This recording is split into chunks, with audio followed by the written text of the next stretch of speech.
Thank you so much. You know, Rob, last week after my show, a friend came up to me and said, Bob, you tend to mumble. You should enunciate better. So tonight you came saying something. I said, well, come here, I'll tell you exactly what I'm going to fucking do. I just came back from a business trip. They lied to me. That burning sensation did not stay in Vegas.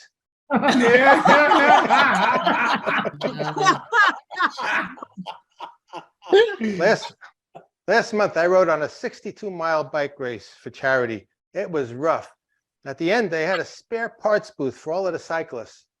So I ordered a new front tire, new rear brakes, and a new right hip.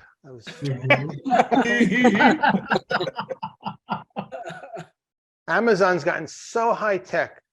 Yesterday, my friend in Colorado ordered something, came 2 hours later, dropped on his porch by a drone. And yet last week, I ordered a case of toilet paper. They wouldn't let me check out until I declined the extended warranty. This week, I had my annual physical. I hate going to the doctor. It's always something. Last year, she told me if I live long enough, I'm probably going to die. This time, she said my cholesterol was a little high and told me to do more exercising. So I went on Amazon. I bought the book, the Audible book, High Yoga. I didn't know it, but it turns out it's how to enhance yoga classes with cannabis. Yeah. Well, I was pissed. I went right back to Amazon. I returned the Audible version and I bought the edible version.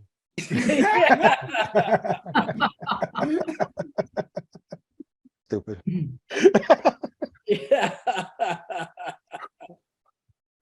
couple of years ago, I went to my 45th high school reunion. 45 years. Where's the time go? I met two of my old classmates. It's amazing. We were able to pick up just where we left off. That's when they stabbed me with a pencil and stole my lunch money. I have a small family. My mom was an only child. My dad was an only child, and my sister's an only child. But I have two daughters. Last year, after about 200 years of school, my younger daughter finally graduated. She tells me she's now a microbiologist. I just don't understand how it took her that long to become that small.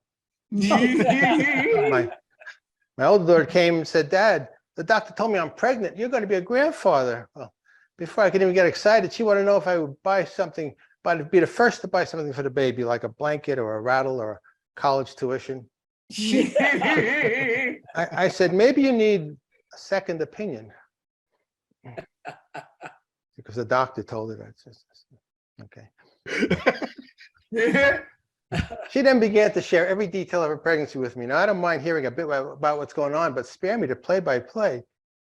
At week 5, the baby's the size of an apple seed, and then at 7, a blueberry, at 9, a grape, and then a lemon, an apple, a pineapple. Is she making a baby or a fruit salad? I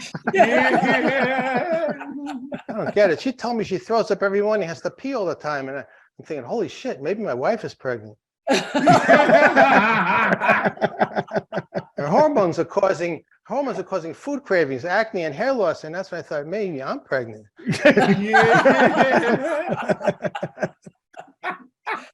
One day she told me she came home and said, the doctor said I have a problem. My placenta is too close to my uterus lining. I'm like, isn't that all in the same vicinity? I don't want to know what's going on down there. Yeah. Last time I cared about what was going on down there, the Stones played the Coliseum. 30 years later, I still get no satisfaction.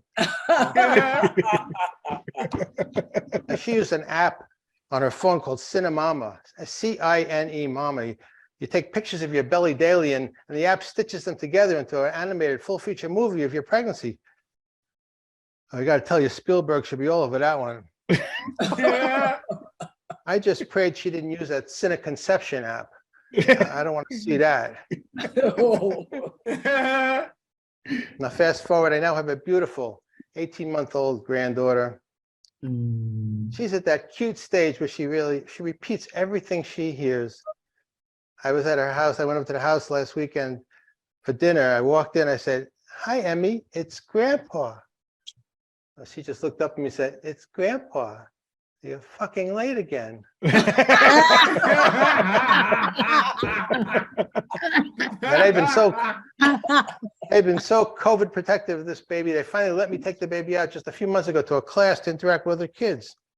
Now you may have heard of that class. It's called Mommy and He, She, They. These pronouns, I don't know how woke we've become that we have to impart multi-pronouns to 2-year-olds. I have another example. My prostate medication came with a warning, may cause miscarriage. You're not supposed to have it.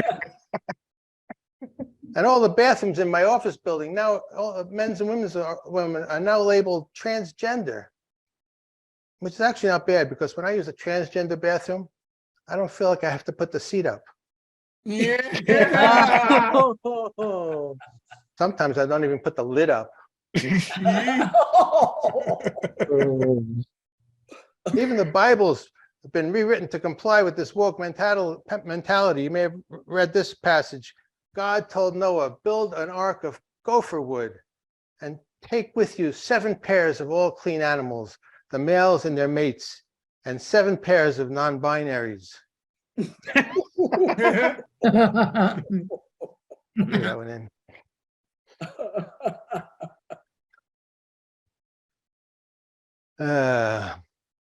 Now with the kids out of the house, my wife has been spreading her wings a little bit. She just ran for, was elected to mayor of a small village on Long Island. It was a landslide. There were 39 votes. The vote was 36-3. I was so relieved to find out that it was not that it was my kids that didn't vote for her either. Yeah. My wife's the type of person that makes daily lists for whatever she wants to do. Lately, I haven't been on them. Yeah.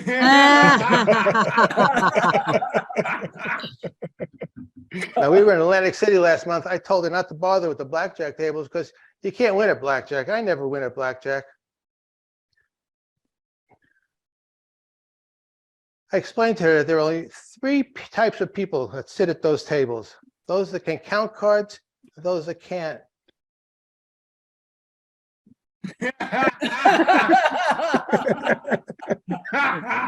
You'll laugh at that when you're lying down later. Now, my wife's also into this Marie Kondo stuff. Our objective now is to declutter and downsize, declutter and downsize. My wife wants to declutter, I want to downsize. Last month, she rented one of these storage units, and tomorrow I'm moving in. I'll leave you with this. It's hot off the presses. Last week, my daughter came up to me. She held up this big picture of her sonogram. She said, "Dad, look, I'm pregnant again." I looked at the sonogram and I screamed, "Wow, it's a boy." She said, "How can you tell?" I said, "Well, because look on the sonogram. You can see him holding his little sign that says, 'Yes, dear.'" Yeah. See you, Rob. All right, let's hear it for Bob Lopatkin.